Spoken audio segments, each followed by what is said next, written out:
Assalamualaikum warahmatullahi wabarakatuh. Pada kesempatan kali ini saya akan menjelaskan tentang eh, salah satu data mining, yaitu Rockseq dan data miningnya.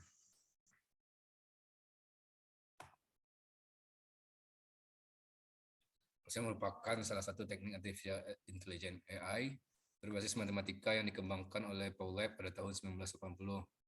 Merupakan salah satu teknik yang efisien untuk menemukan pengetahuan yang tersembunyi dalam database berskala besar. Rockseq telah banyak diterapkan di berbagai bidang seperti banking. Seperti yang telah kita pelajari pada kuliah-kuliah sebelumnya, kita sudah mempelajari tentang algoritma C45 dan pengambilan kecerdasan lainnya. Dari Rockseq sendiri memiliki 5 proses yang prosesnya itu merupakan satu urutan yang tidak boleh ditinggalkan. Yang pertama ialah menyiapkan data dalam bentuk decision system. Yang kedua membentuk equivalent class. Yang ketiga membentuk metric discernibility metric atau metric discernibility modulo D. Nanti kita akan jelaskan pada slide berikutnya.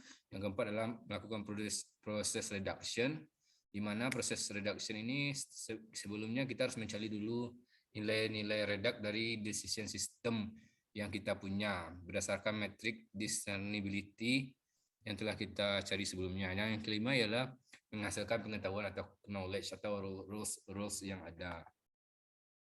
Decision system adalah data yang disiapkan dalam bentuk tabel yang berisikan atribut kondisi dan atribut keputusan, di mana atribut kondisi ini terletak pada bagian sebelah kiri dan atribut keputusan berada di bagian yang paling kanan, di mana atribut keputusan merupakan paling banyak itu 1, sedangkan atribut kondisi dapat lebih dari 1, 1, 2, 3, dan lebih dari itu. Ini salah satu contoh tabel decision system. Nah, dapat kita lihat yang studies, education, sama words merupakan atribut kondisi, sementara income merupakan atribut keputusan. Jadi di sini kita punya 12 macam dari kondisi dan keputusan.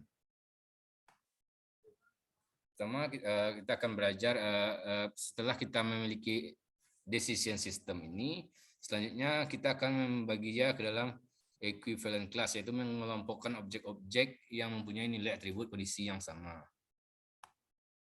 Nah, dapat kita contohkan dari tabel sebelumnya, yang 12 buah tadi menjadi 5 equivalent class. Ini kita lihat dari kondisi-kondisi yang sama. Jadi mana kondisi-kondisi yang sama kita berikan kepada satu equivalent kelasnya. Misalnya di E1 untuk atribut kondisi studies-nya pur, atribut education-nya SMU, dan words-nya pur. Dapat kita lihat juga di mana E1 dengan E5 merupakan memiliki kondisi yang sama. Maka kita masukkan ke dalam satu equivalent class. Misalnya juga E2 memiliki atribut kondisi yang pur, SMU, dan good, itu memiliki yang sama dengan E11. Jadi bisa kita dapat sebanyak equivalent class-nya itu sebanyak 5 buah. Nah, nanti yang ada yang perbedaannya itu yaitu di equivalent class yang kelima, di mana studies kondisi dan studies kondisi studies education words-nya sama, tapi memiliki keputusan yang berbeda. Jadi kondisinya semua yang sama, tapi keputusan yang berbeda. Jadi ini ada inkonsistensi dari data. Kita anggap dulu seperti itu. Selanjutnya baru kita masuk ke discernibility metric. Itu kolom-kolom pada metrik diisi dengan sekumpulan atribut kondisi yang mempunyai nilai kondisi yang berbeda. Setelah kita punya equivalent class 5 tadi, maka kita bikin discernibility metricnya.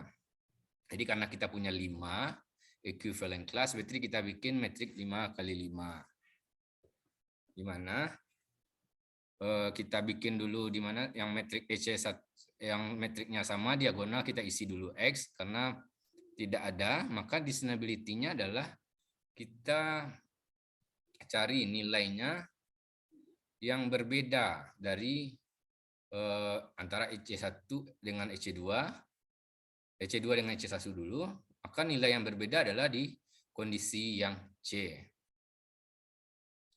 Selanjutnya kita lihat di EC3 dengan EC1.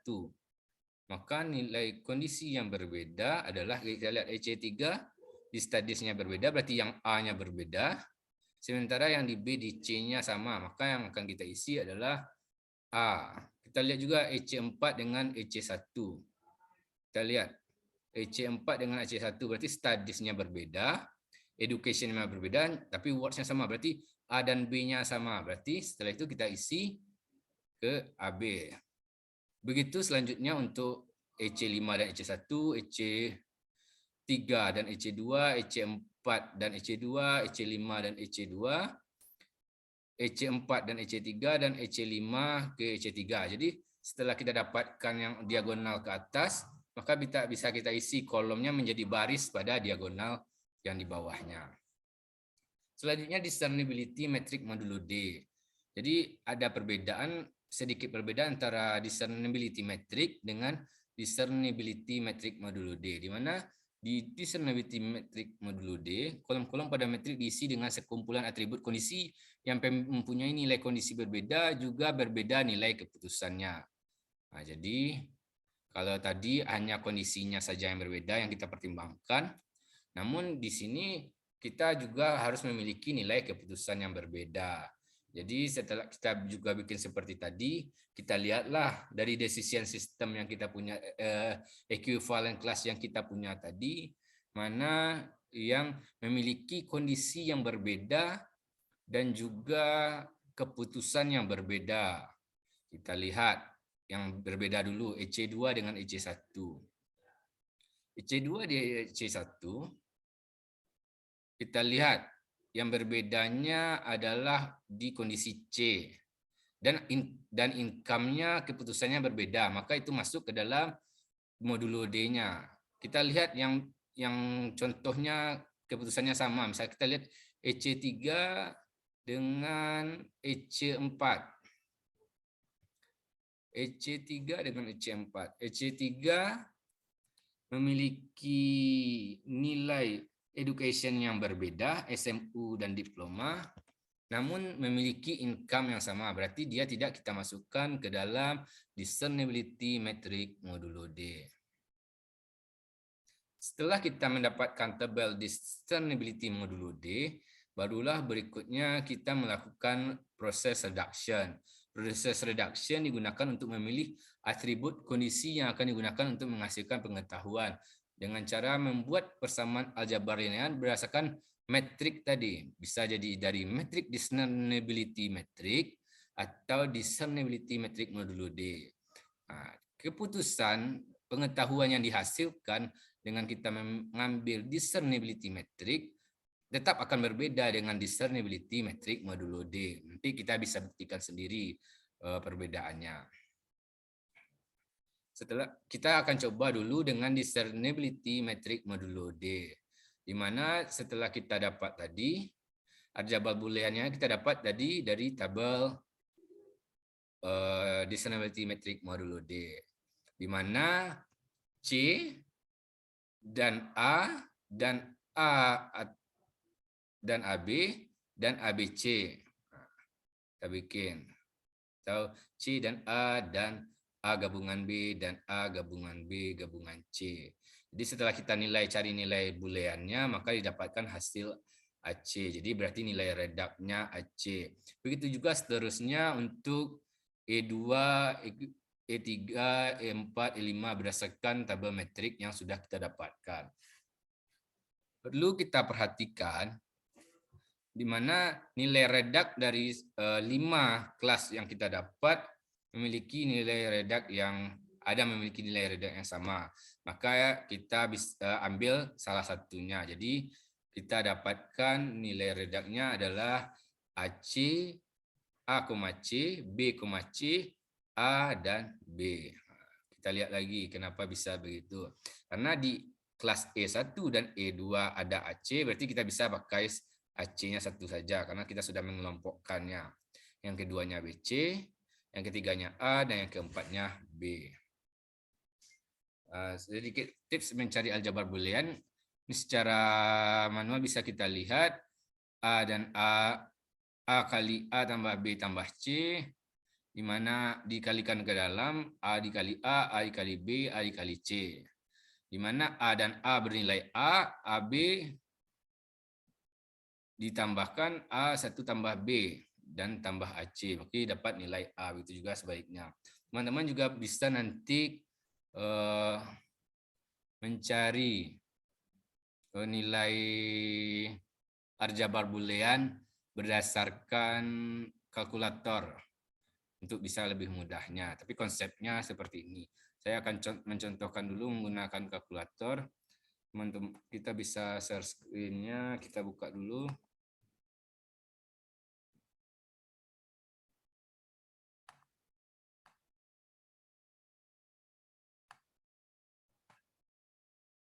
Kita share screen.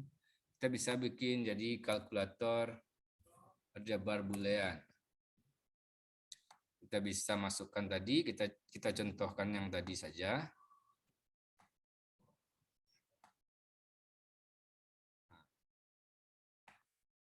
Kita bisa praktekkan di situs booleanstribalgebra.com, di mana tadi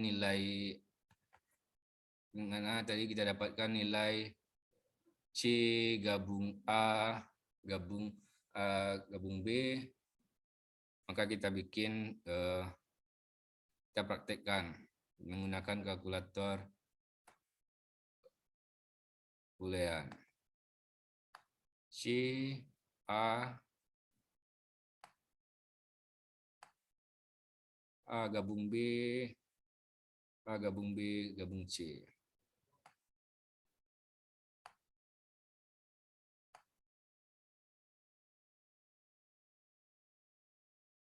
A tambah B, A tambah B tambah C. Maka didapatkan nilai yang sama untuk memudahkan teman-teman untuk mencari nilai aljabar booleannya. Kita kembali lagi ke materi tadi. Setelah kita melakukan reduction, kita akan mendapatkan nilai reduknya.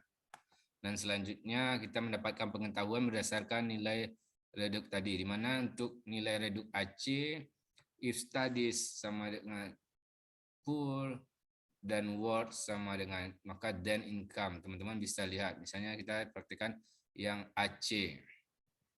Kita kembali lagi ke decision systemnya, yang AC.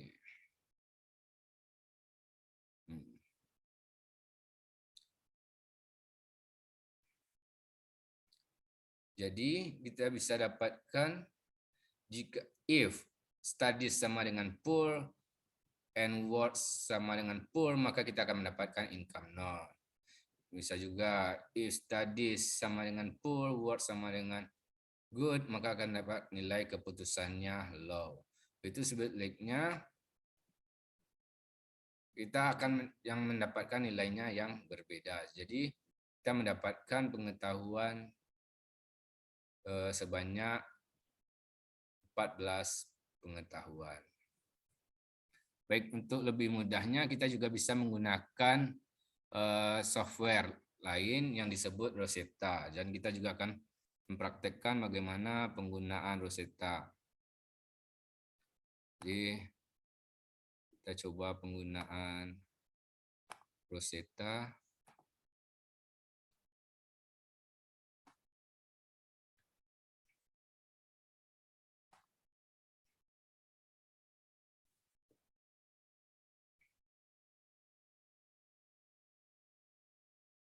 Jadi sebelum kita menggunakan Rosetta, kita dulu bikin terlebih dahulu Excel-nya dari data decision system yang kita punya tadi.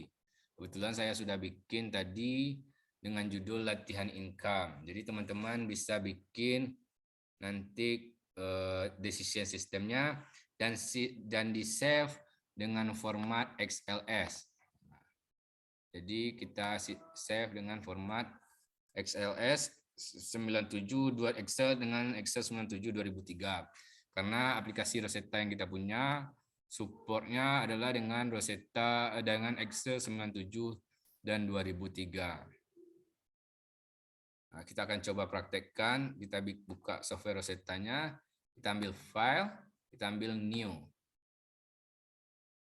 Terus teman-teman sekalian, kita klik kanan di struktur, kita ambil ODBC.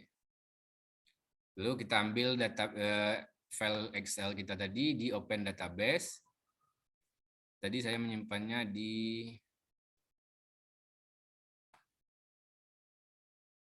D.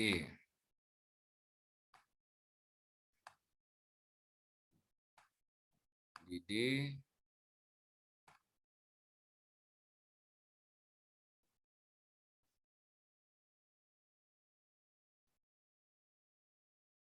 Di Pasar Sarjana, kuliah MCOM 38, Advanced Database, hari ketiga di latihan income. Kita oke, klik 2 kali. Ada sheet-nya, jadi sesuai dengan yang kita punya tadi, kita punya 4 tabel, ada 3 tabel kondisi, dan 1 tabel keputusan. 3 tabel kondisinya studies, education dan work, dan kabel keputusannya adalah income. Kita klik OK. Maka di struktur akan masuk sheets kita tadi yang telah kita database manajemen sistem yang sudah kita masukkan. Teman-teman juga bisa sebenarnya menggunakan data DBMS yang lainnya karena lebih mudah kita akan mempraktikkan menggunakan Excel. Inilah bentuk tadi sistem yang telah kita bikin di tabel Excel-nya. Jadi ada 12.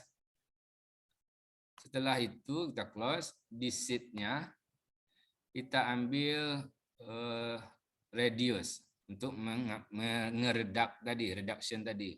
Maka kita ambil dynamic redux. Oke. Maka telah berhasil kita melakukan reduction terhadap DBMS kita tadi. Kita coba buka. Nah, setelah di reduce ada 4 yang dapat kita dapatkan tadi hasil reduction-nya, studies work, studies, education work, dan education. Setelahnya barulah kita lanjutkan mengenerate roles dari atau pengetahuan yang kita dapatkan dari Rockset ini. Caranya klik kanan lalu di generate roles, lalu klik OK. Maka kita sudah mendapatkan roles sebanyak 14 tadi. Dari Rockset. Jadi teman-teman tadi kita sudah menjelaskan secara manualnya bagaimana. Kita juga telah jelaskan secara aplikasi Rosetta-nya seperti ini untuk memudahkan teman-teman mencari pengetahuan berdasarkan algoritma Rockset, artificial intelligence berdasarkan Rockset. Mungkin sekian yang dapat saya jelaskan. Semoga video ini dapat membantu teman-teman dalam memahami pembelajaran mengenai Rockset dan data mining. Terima kasih. Jangan lupa like, subscribe, dan komen. Assalamualaikum warahmatullahi wabarakatuh.